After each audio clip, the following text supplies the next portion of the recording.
Good evening and welcome. I'm Michael Ignatieff, the Rector and President of Central European University in Vienna. I want to welcome my colleagues and friends, staff, students, and faculty from Central European University, but I also want to extend a particularly warm welcome to any of our colleagues and friends from Vienna and elsewhere who've joined in for this important presidential lecture called Reckoning with the Legacy of Steinhof.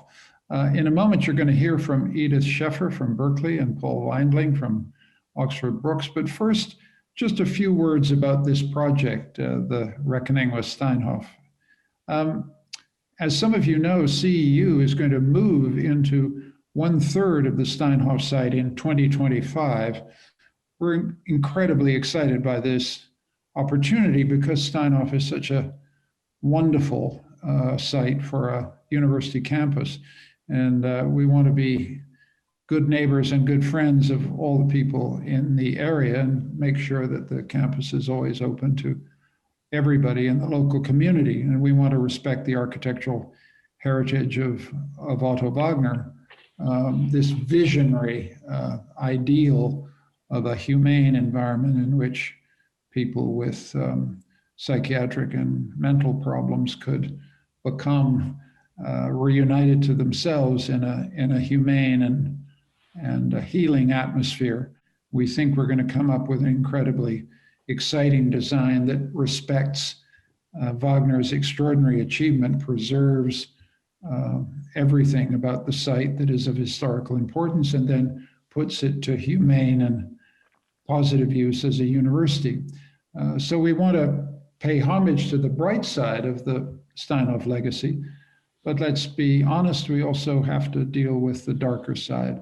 And all of this is an extraordinary opportunity that CEU faces and will allow us, we hope, to be responsible, respectable, compassionate custodians of the Steinhof legacy. And we begin this journey tonight, in fact, with this lecture. And so I would like to hand over now to Michael Miller, who's leading our project of commemoration memory. I'd like to ask Michael Miller to introduce our distinguished speakers. So over to you, Michael. Okay, thank you. And thank you to Edith and Paul for joining us tonight. I'm going to share the screen with you.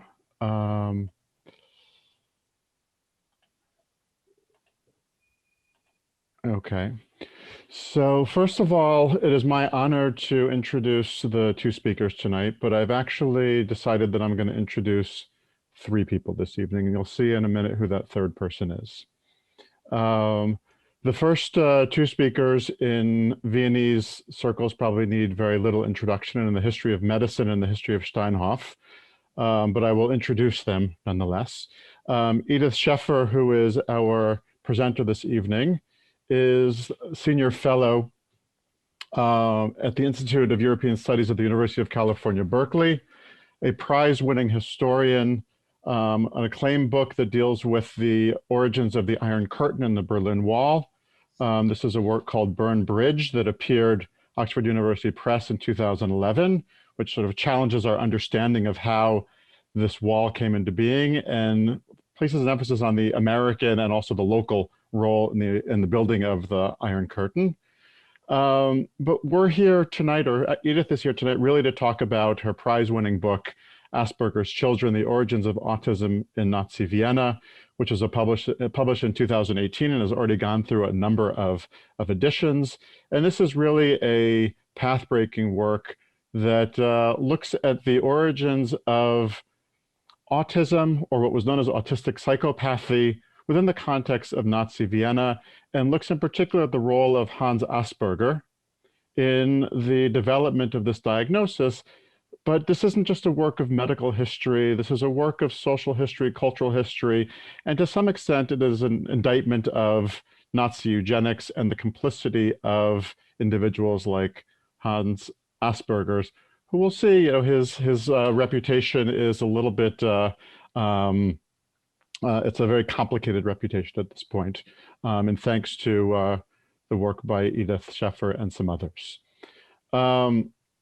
The second person that I want to introduce tonight is Paul Weindling, who is a medical historian. He's the Wellcome Trust Research Professor in the History of Medicine at Oxford Brookes University in the UK.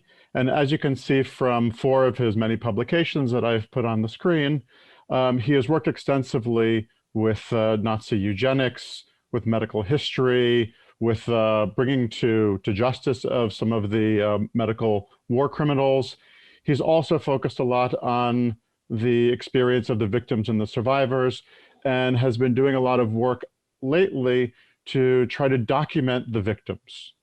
As we're going to learn, I think, from Edith Sheffer, there were almost 800 victims at Spiegelgrund, which was one part of Steinhof. But there were thousands and thousands, some estimates of 7,500, 8,000 victims at Steinhof. And we don't know many of these names. This was a medical hospital, psychiatric hospital, and for privacy reasons, a lot of these names have not been identified publicly, which means that their memories, to a large extent, have been lost.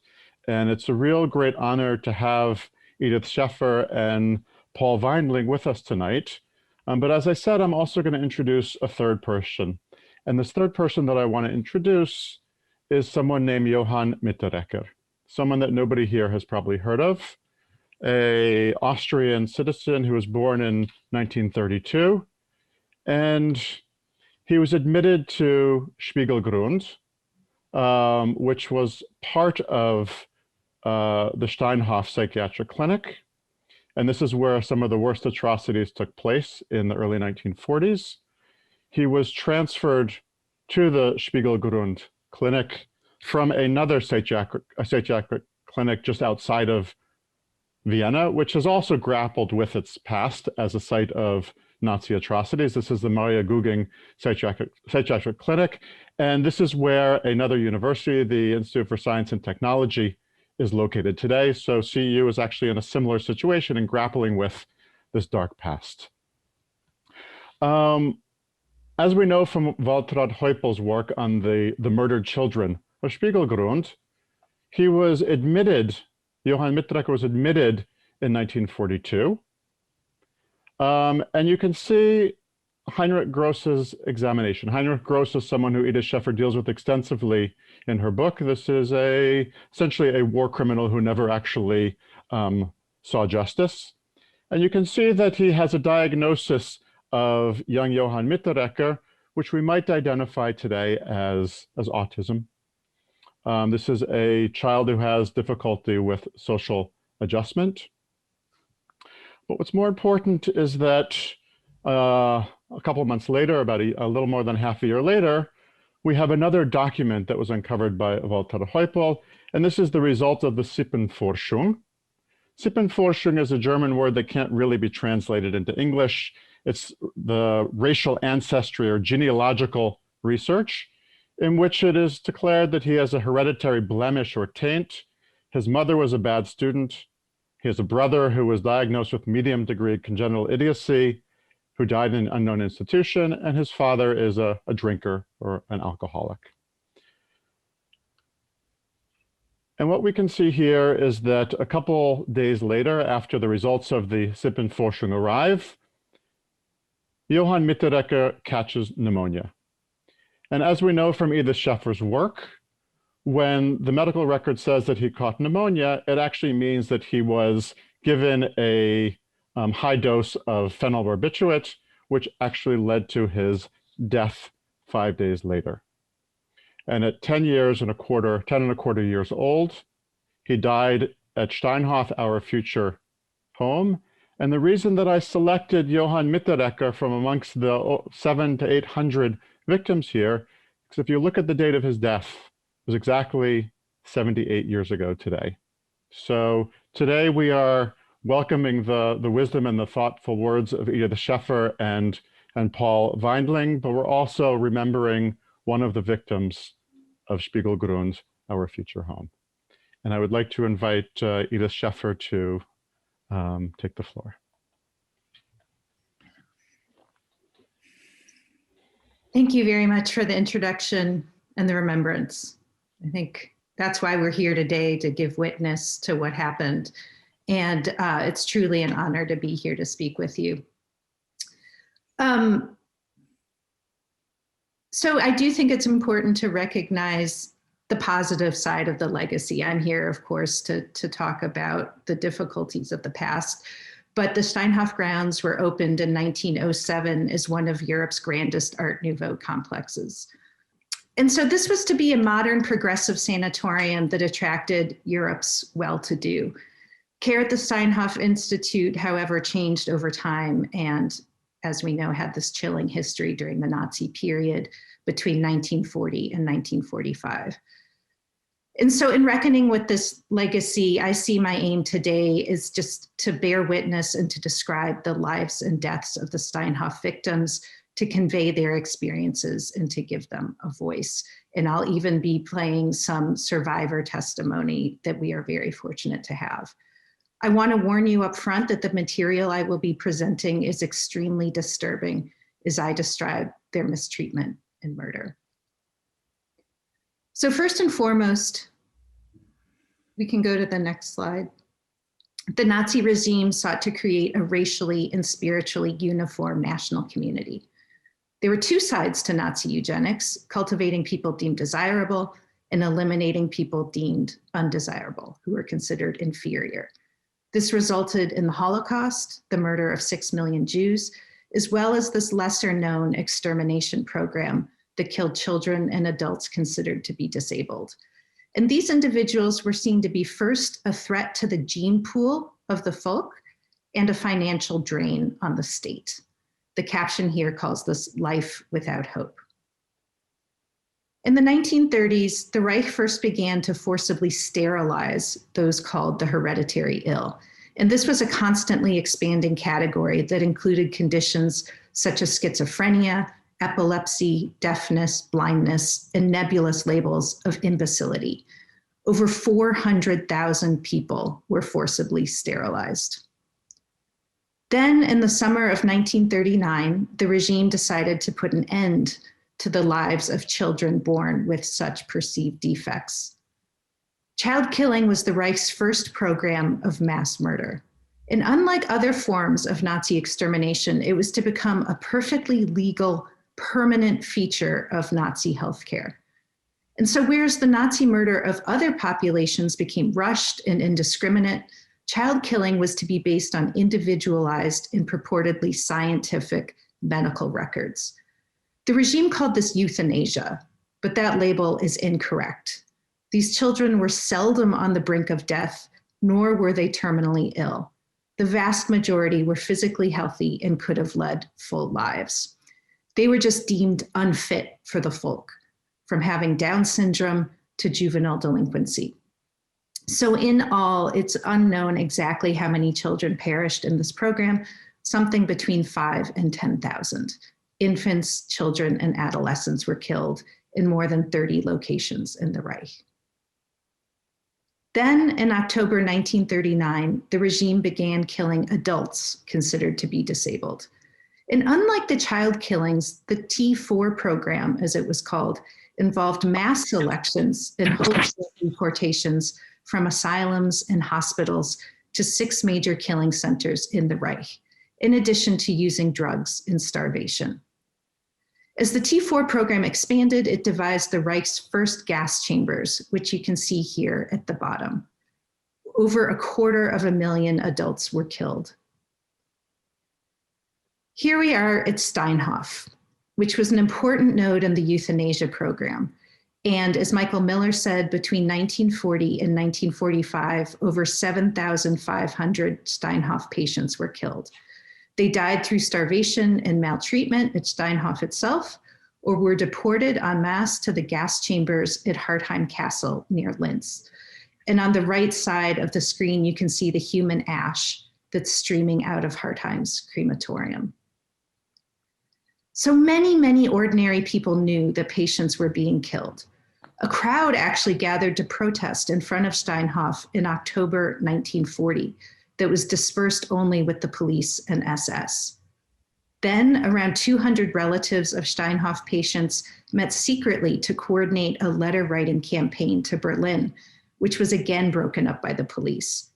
Knowledge of the killings at Steinhof was so widespread that Vienna's main newspaper felt the need to deny, quote, silly rumors of the killings and, quote, mass executions in the gas chambers.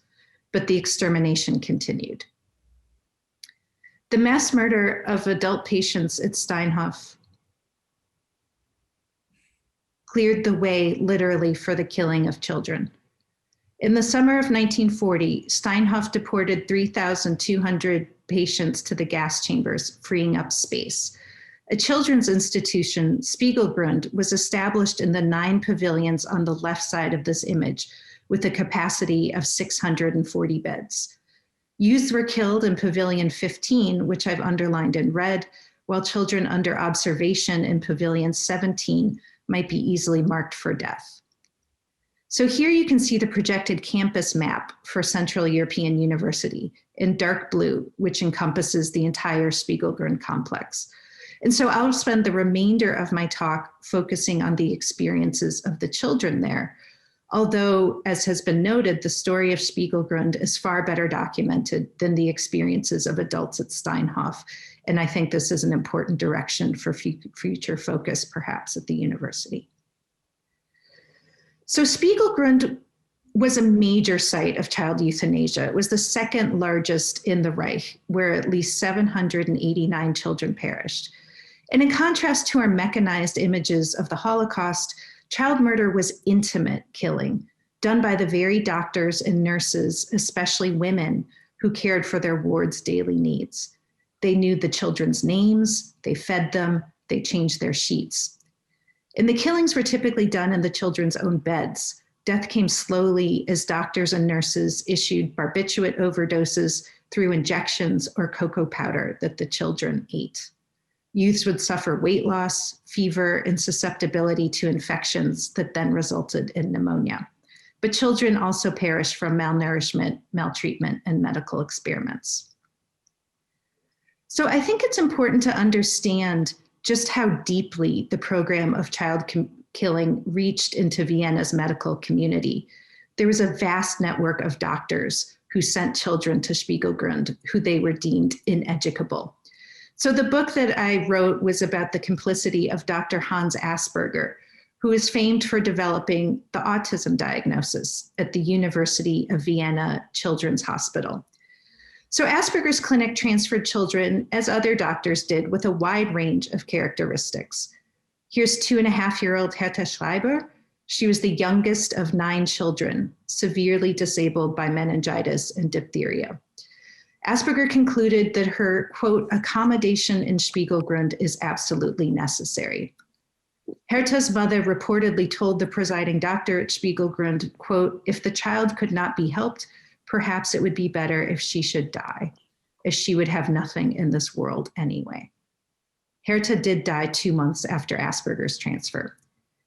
And indeed, some parents requested their child's transfer to Spiegelgrund. We don't know if that's why Asperger did it, but some parents also requested that their child be killed and even wrote thank you letters to Spiegelgrund doctors upon their children's death.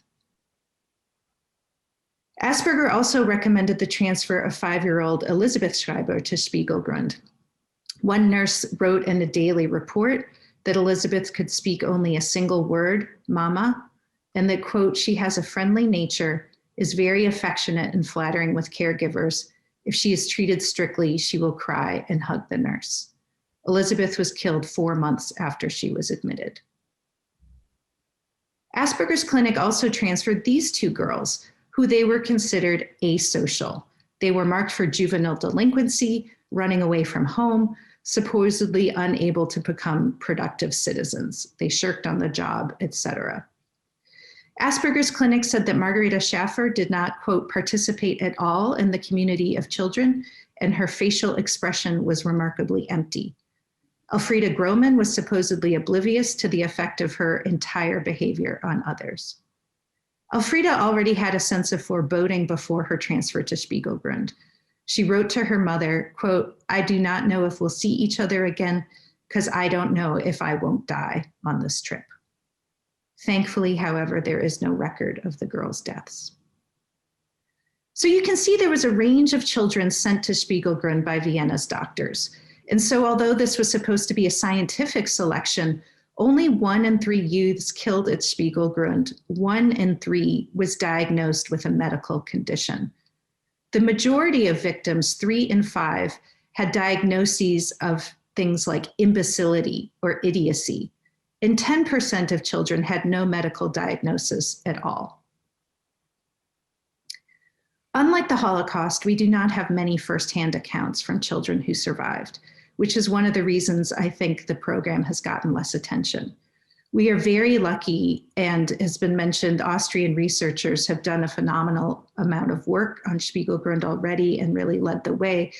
And Vienna's Documentation Center of Austrian Resistance conducted 12 interviews of child survivors that were done some 10 years ago. These are incredible sources, and I would encourage you to go to Steinhof's memorial website and read them in full or watch them in full. So I'll talk a bit about the schedule and then get into the survivor interviews themselves. They describe rigorous daily schedules, waking at 6 in the morning, washing in cold water, making beds to exacting specifications. The children wore a uniform of short pants and a light jacket, even in the winter. And since the pavilions were unheated, one survivor explained, "We were freezing right down to the bones. Your entire inside was cold." Survivors also described constant hunger, thin slices of bread, thin cabbage soup, sometimes with worms on top. Friedrich Pauer remembered, "We were all emaciated. We had no strength." Some children were allowed to go to a school of sorts in one of the pavilions, though they admitted that they learned little. Children might also receive limited free time outside, during which the hungry youths would rush to gather and eat woodbine, bear's garlic, and nuts. Children faced constant physical punishment. Leopoldine Mayer said that staff would punish even going to the bathroom at night with beatings, cold showers, and possibly no food the next day. Yet wetting the bed was a catch-22 and meant other penalties, such as, quote, kneeling, standing for hours on one leg, and the punishment got harsher if you cried, running in circles, up and down push-ups. In even worse punishments, staff injected children with so-called vomit shots, apomorphine, that induced hours of stomach pain, vomiting, and dry heaving. Rudolf Karger describes a combination of physical and chemical punishments, and I'll let him describe this to you in his own words. Na, dann, wie das üblich war, bei uns, wenn einer eine Strafe gemacht hat, irgendwas gemacht, haben müssen die anderen auch mitleiden, nicht, Strafstehen. Dann haben sie mich rausgehalten vom Badezimmer, nackert. Aber wir müssen natürlich Salzergassen gehen, haben sie gesagt, nein, das war Salzergassen. Aber da stehen links und rechts die Burschen nicht, die können die müssen es durch und die können auf ihn einschlagen. Nicht? Das war die Salzergasse. Ja, und dann anschließend haben sie mich geführt am Pavillon 15 und 17. Die Kinderfachabteilung, wo der groß war. Nur weil ich damals noch nicht gewusst gehabt, wie was war. Nicht? Ich war in so einer kleinen Zelle, da haben sie gar nicht Zellen gehabt. Da war ich auch 14 Tage der Woche drinnen, nur mit einem Hemd begleitet. Habe fast nichts zum Essen gekriegt. Injektion habe ich gekriegt gehabt. Ja, Brochen habe ich, die Speibelinjektion, die war nicht bekannt, die habe ich ja da öfters gekriegt. Und nach 14 Tagen der Woche bin ich gekommen in die Strafgruppe. Der nächste am Pavillon 11 war eine Strafgruppe. Da bin ich hingekommen. Staff also injected children with sulfur and related compounds that caused extreme pain and paralysis. Friedrich Sauerl, in his early teens, said he received the sulfur cure 8 times and that the muscle pain would last up to 2 weeks. He received even more extreme punishments, such as asylum methods known as the wrapping treatment and the immersion cure. And here he is in his own words. Und das ist dann aber abgegangen, dann haben sie die Dinge abgesetzt, dann haben sie die Wickelkur gemacht, die war so grausam. Ambulanzliege, 2 trockene Leintücher, 2 nasse Leintücher, Splitter noch da ausziehen und dann sind die Leintücher so zusammengeschlagen worden wie bei einer Mumie und überall bis da, nur im Kopf haben sie freilassen. überall abgebunden worden mit so Gürteln und dann bis in der Zone gelegen, haben sie mir auf die Erde gelegt und ich habe nur auf dem Himmel, also auf dem Plafond aufgesehen. Ich habe mich nicht nach links dran, ich habe mich nicht nach rechts dran. Füße nicht ausstrecken, Füße nicht erziehen. Und das hier haben wir einer probieren, wie lange es in einem Bett aushält, ohne dass er sich umdreht. Nicht? Und da habe ich oft schon gesagt, also da habe ich wieder, ich habe eine Zeit dann zum Betten aufgehört, weil man denkt, mir hilft eh niemand. Aber damals habe ich wieder angefangen. Und da habe ich noch um Verzeihung bitte, dass ich das so lange nicht gemacht habe, weil ich glaubt habe, es wird mir geholfen. Aber es ist mir nicht geholfen worden. Und wenn sie die ausgelassen haben, waren die Leintücher nie trocken. Weil du bist in deinen eigenen Ring gehen. Und ganz grausam war das, wenn sie da jetzt durch das, was zum Jucken angefangen hat. Und du hast das können nicht kratzen oder so. Und du hast es müssen ertragen, bis es von selber angegangen ist. Das war schon eine bestialische Sache, das zu gemacht haben. Schlemperkuh genauso, eiserne Badewanne, eiskaltes Wasser, auf, das glaubt du schon bald, du da steckst. Und warum sie es gemacht haben, weiß ich nicht. Aber sie haben ihre Pflicht getan. Da wird sich der Führer gefreut haben.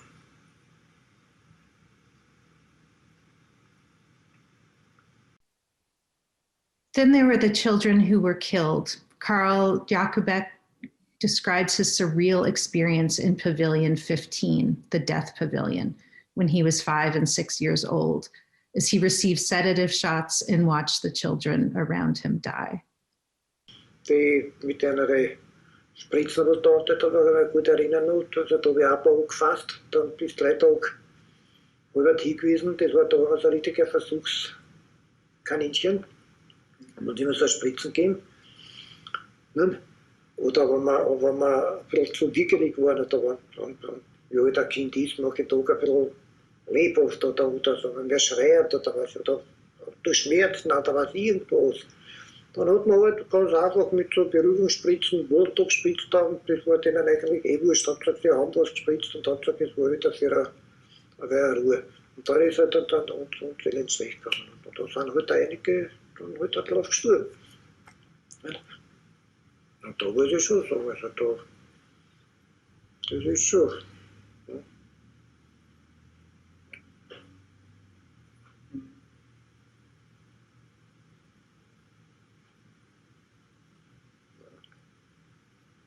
Durch das, weiß ich, das, wenn man halt mit so Kindern beieinander ist, und dann auf einmal verschwindet das eine oder das andere, dann macht man halt Gedanken.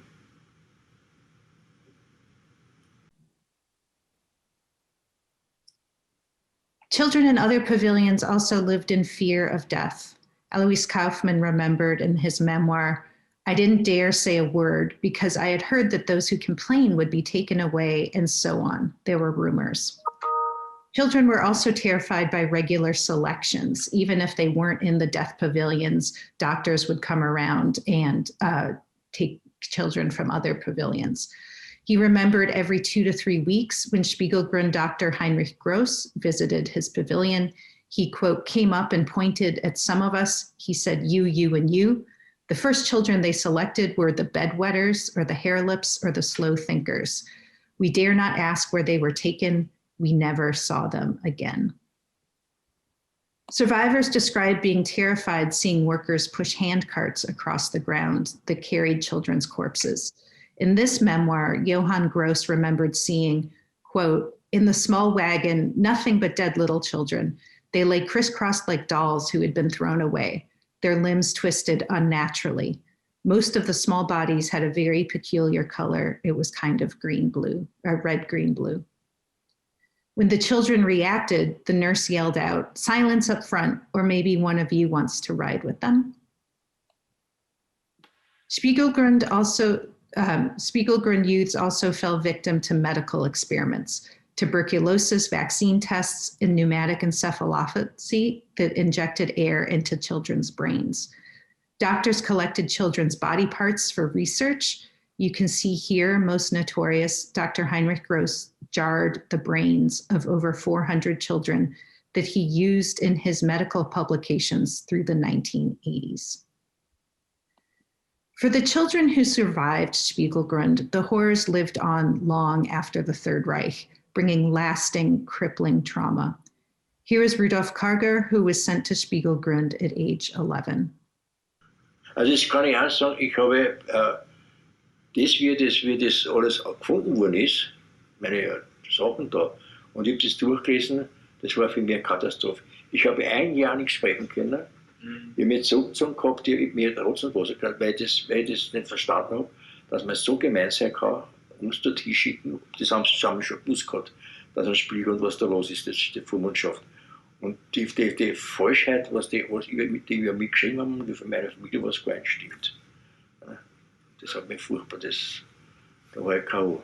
Ein Jahr war ich da K.O. Von Spiegelgrund kann man ja gar nicht reden, weil das war ja.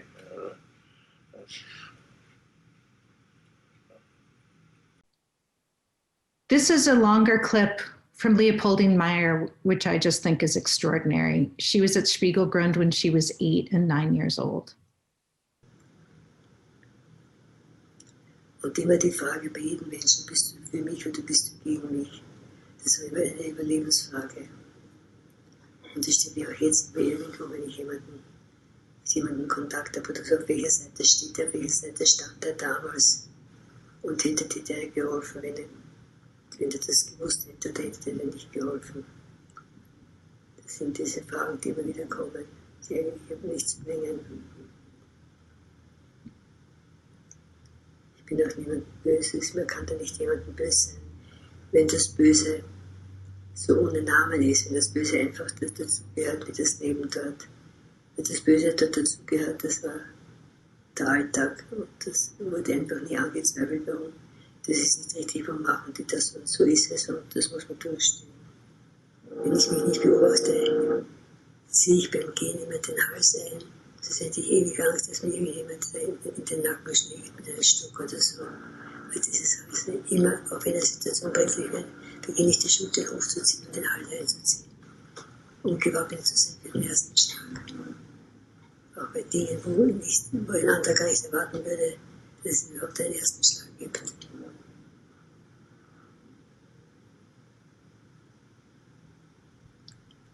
Wie ist durch diese Kindheitserinnerung, ist man ein verkrüppelter Mensch, Wahnsinn. Und das geht man auch nicht los.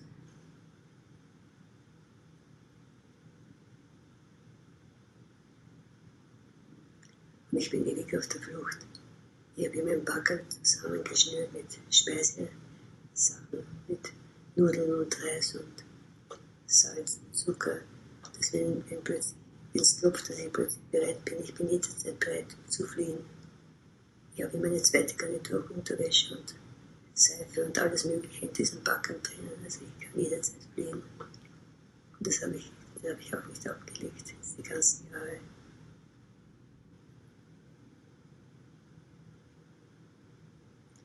Der Begriff unwertes Leben, das ist mir immer noch im Ohr. Das ist immer noch ein Schild über mein Leben, wo drauf steht, du hast eigentlich gar kein Recht zu leben. So as you can see, reckoning with the Steinhof legacy will be a challenge. There is a memorial at the site and much has been done that we can discuss, but I also see this as a tremendous opportunity for the university to bear witness, to honor, and to try to understand. I find Leopoldine Meyer's words so haunting. The evil belonged there, it was everyday life, and nobody questioned it. And I think what happened at Steinhof is so monumental that it raises really timeless questions about humanity and important directions to take this legacy beyond what happened just in the Nazi period. So as Central European University plans this move, these are critical discussions to have, and I look forward to the conversation today. Thank you. I think we should appreciate Edith for giving a really courageous lecture in the vivid detail of the cruelty and inhumanity with which the children were subjected And yet at the same time, we see the dignity with which the survivors remember what they underwent. So I think we just heard a really remarkable presentation. We have to appreciate also that Edith rightly names victims. This is really very uncommon in the, particularly in the German context. As Edith remarked, the research is really only very, very partial. The Spiegelgrund victims are well remembered. The Steinhof victims much more shadowy.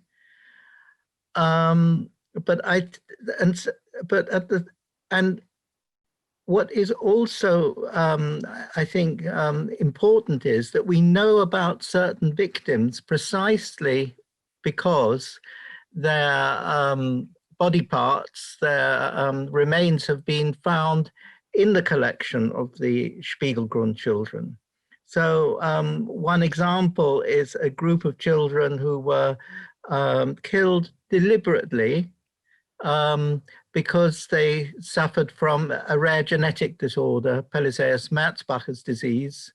They were two brothers and a cousin. So the German neuropathologist Hallervorden deliberately selected these children to look at them clinically and then as specimens, and then the Kruger children were their remains were, or their slides were found at in the Spiegelgrund collection because a young Vienna neuropathologist had decided to train with a German neuropathologist, Hallervorden, and when he comes back to Vienna, he actually becomes the rector of the university. So that we can see that the importance of the Spiegelgrund as a resource for identification. We know, for example, that children were transported from Hamburg. 26 children certainly were transported to the Spiegelgrund to be killed there. It's in that way that we can identify them. So this very vague number of 5,000 to 10,000, why isn't it known? We should, as we see, each child was meticulously documented by the researchers. There are, if a clinic destroyed its records in order to cover up, there would be linked records by which children should by and large be identified. We see how restrictions are used, particularly privacy restrictions, are used to mask the killings and sufferings with which children were subjected. One legacy issue is also that of compensation. Austria is not strong on compensation, and we know that for the Stein children who were in Steinhof, also particularly after the war, there is a compensation program. And yet there have been far many more applications from the children than have yet been granted. But certainly we're talking at least about over 80 compensation applications. So there again, there is an important legacy issue. And here we see the dignity and the insight with which the survivors were able to reflect on what they underwent in the appalling conditions to which they were subjected.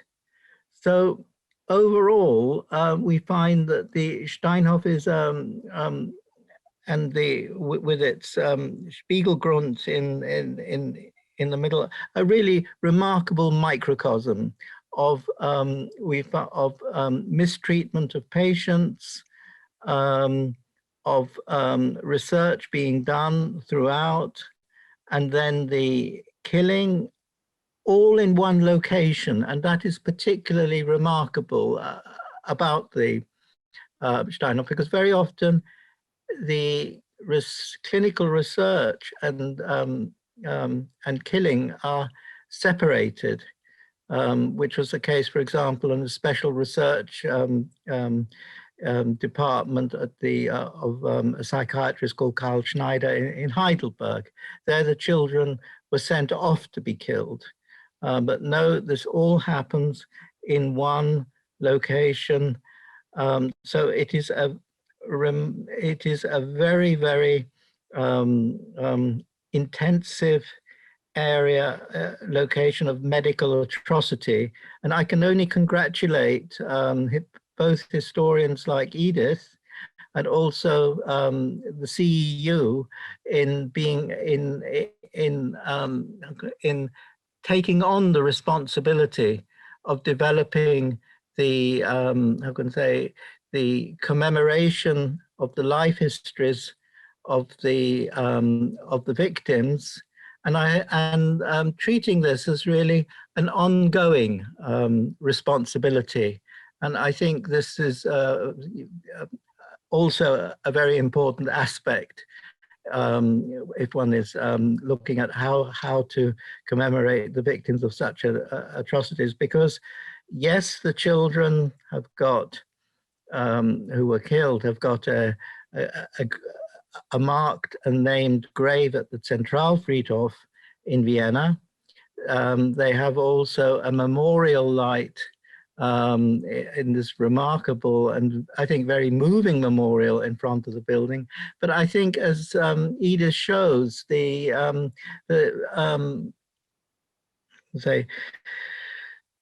extent of the atrocity needs to be very carefully reconstructed, and I think, and I hope, will go on being reconstructed and developed.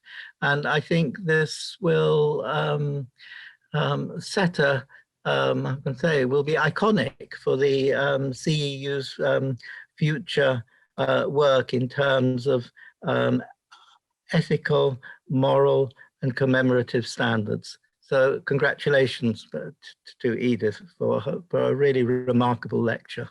Thank you. Thank you very much, Paul. Thank you very much, Edith. And I thank them for many things, for the depth and seriousness with which they both, but particularly Edith, responded to our challenge. But we cannot avoid facing what happened here. We just can't. There's no way around this. We've chosen to go to Steinhof because it's an absolutely extraordinarily beautiful site with distinguished and wonderful architecture. It gives us a chance to create a new beginning for a university. But you can't build a new beginning unless you tell the truth about where you are and where you stand. And from the moment that I walked into Steinhof the first time, now 4 years ago, one of the things that struck me most was that a doctor came out of the main building as I walked in, and he said, "There's something you need to know about this place." And from the first instant I was there, a doctor on the site told me about the children, told me about the past, told me about the shame that this has brought on his profession as a caring doctor. And so everybody on that site is obliged to deal with what happened, and to just tell the story simply, clearly, and truthfully. And above all, not use the story to settle ideological scores, not use the story for any other purpose than simply remembering what was done to our fellow human beings. And now I'd like to open the I'd like to open the chat function for questions. I'm looking for questions, not long statements, but questions that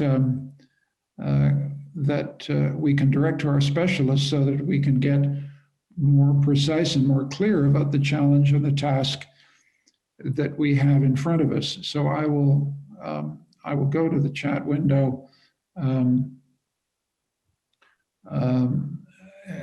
One member of the group that has been constituted in CU to think about these issues, Joseph Laszlowski, who runs our cultural heritage program, has the following thing in the chat window. Different names are used for this place: Spiegelgrund, Steinhof, and now the Otto Wagner area. Do you think that the choice of names that is used now plays a role in speaking or forgetting about these issues? It's a good question. I wondered whether, I see Edith nodding, whether she has a sense that the very name we use for this site, we have to be very clear about. Edith, do you have any thoughts about that? Well, just from the physical layout, the Steinhof complex is 34 pavilions. And then Spiegelgrund was founded for a specific period of time in the Nazi period in 9 of those pavilions. So the name Spiegelgrund definitely evokes a very marked moment in time, and I think is synonymous with the Nazi atrocities, where Steinhof has this broader legacy, right? So I absolutely take the point that what you call it matters. I can see the university calling it Steinhof and acknowledging the full legacy, but then, you know, maybe somehow marking Spiegelgrund is distinct from that. But Paul, what are your thoughts? Well, 2 points. Firstly, that the name Spiegelgrund is characteristic of the deception that went on, because after all, the mirror ground, the reflection ground, I think was meant to be a warm and was meant to present something warm and caring. The equivalent in Berlin is called Wiesengrund, the meadow ground. The other thing with the change of names is it's part of policies of deliberate concealment and forgetting, and to conceal and to make people forget. And that, you know, was the hospital on the Baumgartner Höhe the same hospital, which was the Steinhof. And and that happens quite often, particularly with psychiatric hospitals, that in order to reform and renew, it gets a new name. And so that linking the names itself, I think, is important. It's one place, multiple names, multiple phases of what went on there. Can I just put a question? We have been very precise about the children, or tried to be precise about the children, the 789 children killed at Spiegelgrund and memorialized and identified by name. But we've also alluded in the course of this presentation to the fact that many more people died in the Steinhof complex. That is, there were patients at the hospital who were sent to be exterminated. There were other groups. I'm wondering whether we can just have a factual discussion about these additional victims of Steinhof that we need to have a much more precise picture of. I don't know whether either Edith or Paul or perhaps Megan could contribute so we share that knowledge.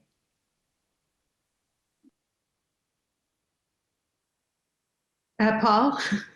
Okay.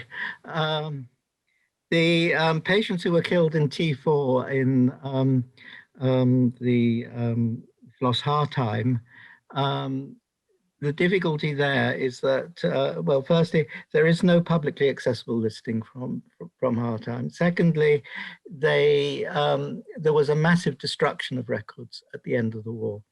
I think it is possible through record linkage, because after all, a patient goes through multiple institutions to reconstruct more than has been done. But it is, I think it's a problem in that which has to be overcome in terms of the Stein, in terms of the wider set of Steinhof victims. It's a lot of work that needs to be done, and there is no full memorial.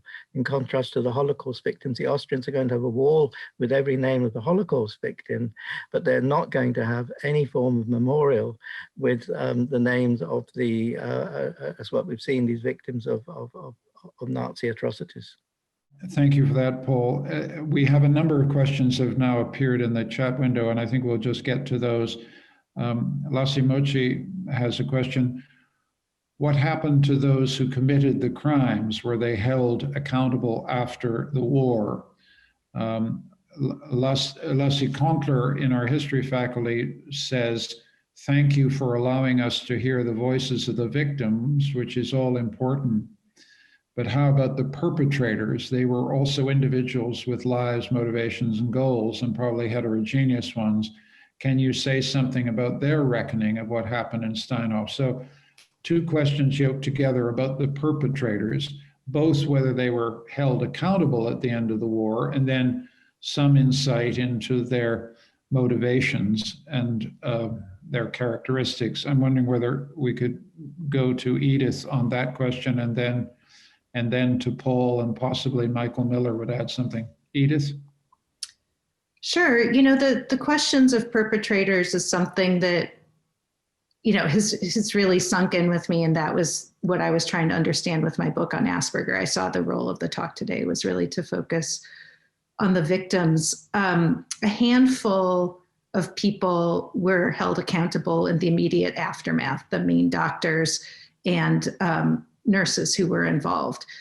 They were given minimal sentences, a handful of years, I don't know off the top of my head, and were put on probation after a short period of time. There was an initial outcry in 1945, but the focus, as happened so much in the immediate aftermath of the Nazi period, was to hold a few people accountable when it really was the actions of many. So for example, someone like Hans Asperger, nothing ever happened to him. If a doctor was part of the network, but not directly responsible for killing, it was not seen to be complicit. These were enormous facilities. There were orderlies. There were people who delivered food. There were a ton of people that knew what was going on and were indirectly supporting the apparatus, but blame fell to just a handful. In terms of the motivations of the perpetrators, yes, they were various. Some truly believed that this was a scientific process and that this would be ballast. That was a word that was commonly used, draining the financial resources of the folk. Some, these were child psychiatrists who wanted to raise the prestige of their field and were more interested in having children that were less disabled in their care and eliminating the children that were seen to be more disabled. And this was a scientific process that could also raise the profile of a brand new field. We do have trial testimony from these perpetrators, which I think is fascinating. And I talk a lot about in my book. Some called this putting children to sleep, putting them out of their misery. The degree to which we can believe these explanations is suspect, but the trial testimonies are sort of where I've found their strongest explanations. Thank you. We have a question from Claudio Sopranzetti, and also a question from Michael Miller, which is about memorialization. Do you have any suggestions on specific strategies of memorialization? Naming our buildings, creating permanent expositions on the university grounds that we could adopt? And a related question from Michael Miller, pavilions 15 and 17, which Edith mentioned as pavilions where actual killing occurred are currently designated as student housing in the plan that for the CU campus. Do you think these pavilions should be treated in a special way? So 2 questions about memorialization and what you would recommend we do in respect of commemorating these events beyond what the current memorial. Edith, Paul, do you have any thoughts on that, these questions? Firstly, I just wanted to make a quick remark about the lack of prosecution, because while the collection of brains was designated as a research institute, the Ludwig Boltzmann Institute, in fact, the perpetrator, Heinrich Gross, went unprosecuted. And it is an absolutely remarkable tragic tale of injustice in Austria and how you could get away with not being prosecuted. And so I think that itself is very instructive. I think the CEU is actually very well placed for reconstructing the victims of histories, because the CEU has expertise in a wider history of Nazi euthanasia. And we know that there were killing locations in what the Nazis called the Sudetenland. We know that there were killing stations in Silesia. And I think what is really needed is a full documentation of the victims of Nazi euthanasia in these locations. The first killings of psychiatric patients was actually when the German invading army crossed into Poland. It predated the killings in Germany, so that I think the CEU could take on its wider expertise in Central European history in reconstructing the victims. You also need the perpetrators, but particularly the victim life histories. And I've also known families who say, oh, you know, I had a great uncle in Katowice in an institution. I want to know what happened to him. You know, there is still the sense of a need to know. And I think there in the CEU could also be very helpful. So I don't think it's just the Austrian context. I would take on a wider Central European context in this role. Okay, I see that. Oh, if I could just say something about memorialization. Please, go ahead, Edith. Sure, so, you know, I really appreciated your remarks to just the impulse to recoil from this legacy. And I confess, when I received your invitation to talk, I was dumbfounded. How could there be anything at this site, right? Would you put something at Auschwitz, or would you put something at Dachau? And what makes it conceivable? But then I gave it some thought, and well, what would you do with the site? I think the best possible thing you could have is a university that's committed to the humanities and struggling with questions like this. For the actual pavilions, personally, I would make Pavilion 15 a museum, a standing museum. I don't want to sort of think off the top of my head what else I would do, but as a student, I wouldn't want to stay in Pavilion 15, and you know, that would just be kind of a strong sense that I have, being so immersed in this history. It's a very important remark, and I noticed that there are many members of this team that we've got looking at these questions, and I hope we're taking notes about this. This is incredibly important. I also just note a comment by one member of that team, Maria Kronfelder, that one of the things a university can do is to use its big data, quantitative social science capabilities to deal with these problems of record matching, record linkage, find out what happened to someone's relative in Katowice, to use Paul's example, mean, there's an enormous research challenge here that could be part of our university's mission. In other words, memorialization shouldn't be separated from our research mission as well. Part of the memorialization could be the research that we do to establish the truth here. I'll talk a bit about autistic psychopathy. In my book, I talk about a concept that was important to Nazi psychiatry at the time, Gemüt, which to Nazi psychiatrists, this is one of German's famously untranslatable words, but to them meant the capacity for social connection, for belonging to the national community. And psychiatrists saw it as their job to detect children that lacked a capacity for social feeling. And a number of Nazi psychiatrists besides Hans Asperger developed diagnoses for children that lacked social feeling.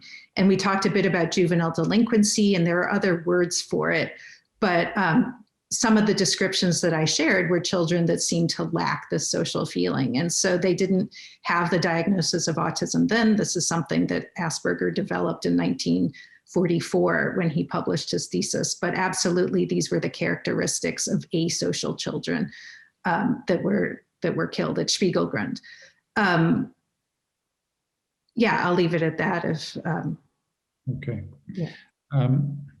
There is a comment by Michael Stewart, which is just a thought for the future, but given the enormity of the T4 story, the wider killing, as I understand it, of patients, would it not be appropriate for us, that is CU, to think about a program in STS, Science, Technology, and Society, cultivating a new generation of thinkers who can continue to engage with the problematic issues of the relationship between science and society.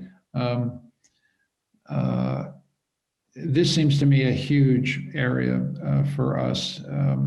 This is a story about the grotesque abuse of the Hippocratic Oath, the grotesque abuse of medical ethics, the grotesque misalignment of science with murderous ideology. And that whole area seems to me to be crying out for focused work by CU going forward. I think Michael Stewart's made a very important point. This is why, to just follow on something that Edith said, putting a university on this site changes, in a sense, the intellectual program of a university if it really thinks about the implications. And this is, I think, what Michael Stewart is implying, and I think what Edith is suggesting, and what some of the questions are suggesting. There was another, getting back to the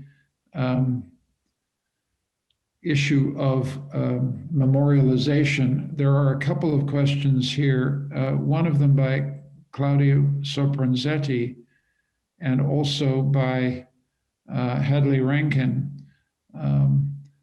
about whether it would be appropriate to name the buildings after some of the children. I just raised that as an issue. It's been raised in the chat. Whether anybody has a feeling about that, I think when Michael Miller introduced tonight, I think we will remember that that evocation of a particular child who died on this day 78, 80 years ago,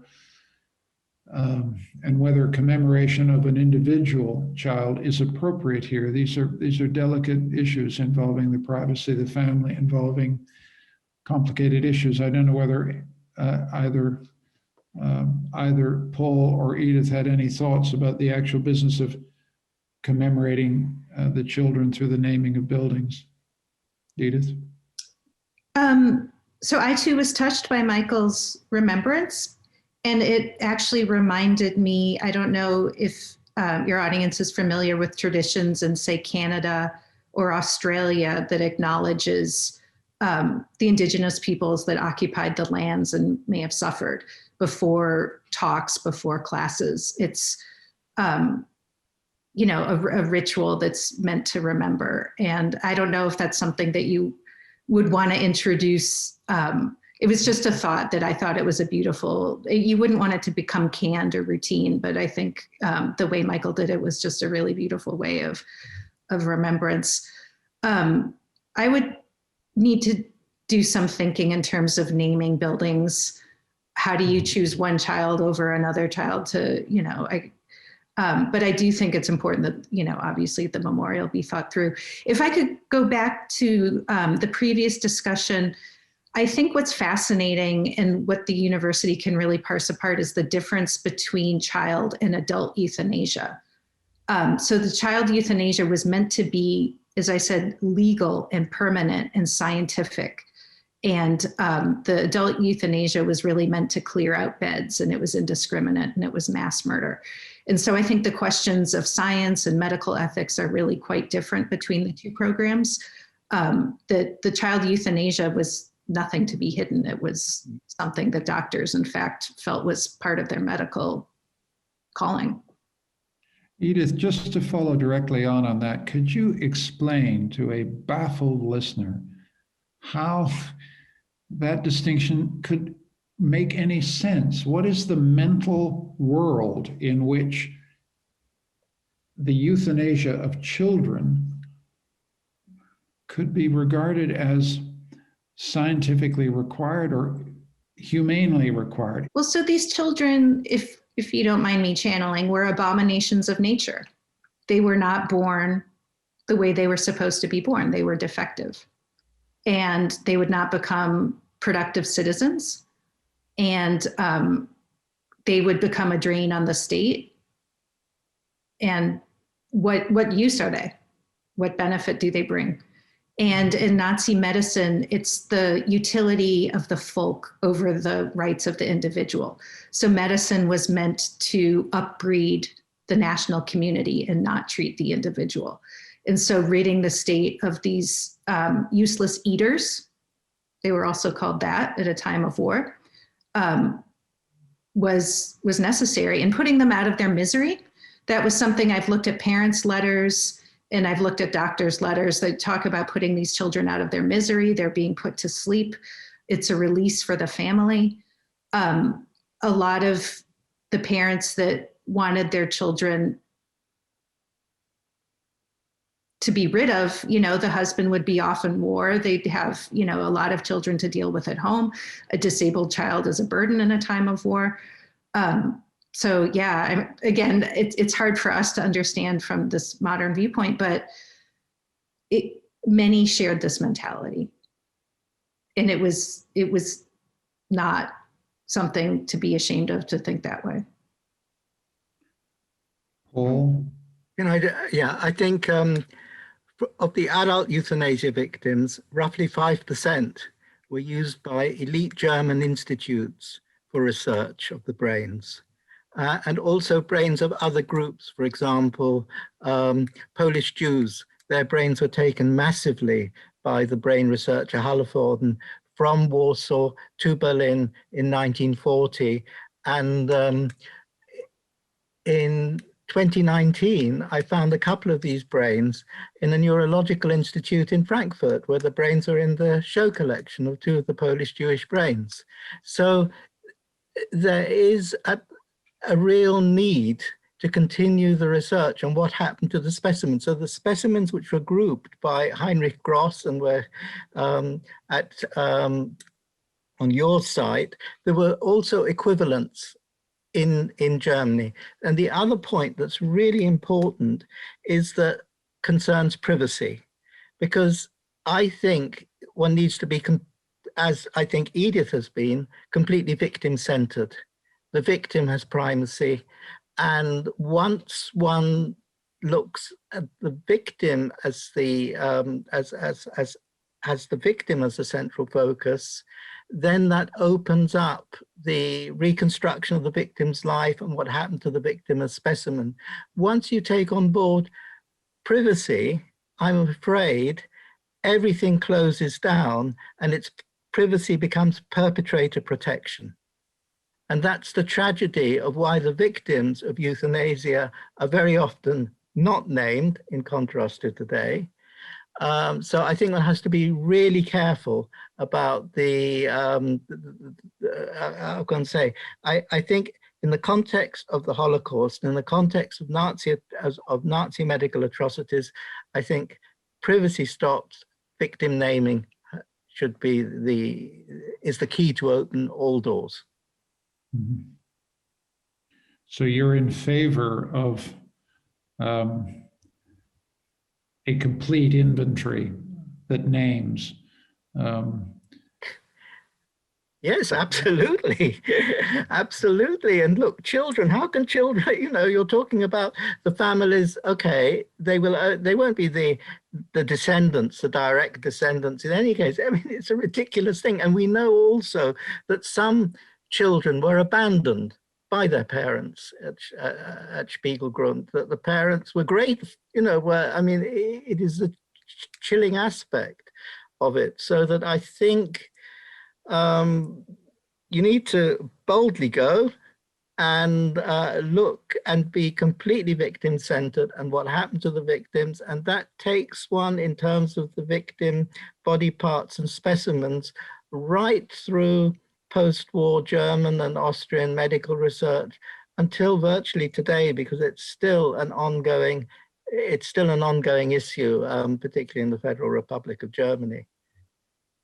If I may add something, I think the university also has a real opportunity to spotlight the euthanasia program. I think, the public's general understanding of the Nazi period is the Holocaust, right? And when I mention what my work is on, often people are surprised at the killing of people considered to be disabled. So I can see part of the mission is to raise the nature of Nazi extermination includes more than the Holocaust. This was also mass murder. And I think expanding our understandings of how the Nazis understood what was inferior and not is important.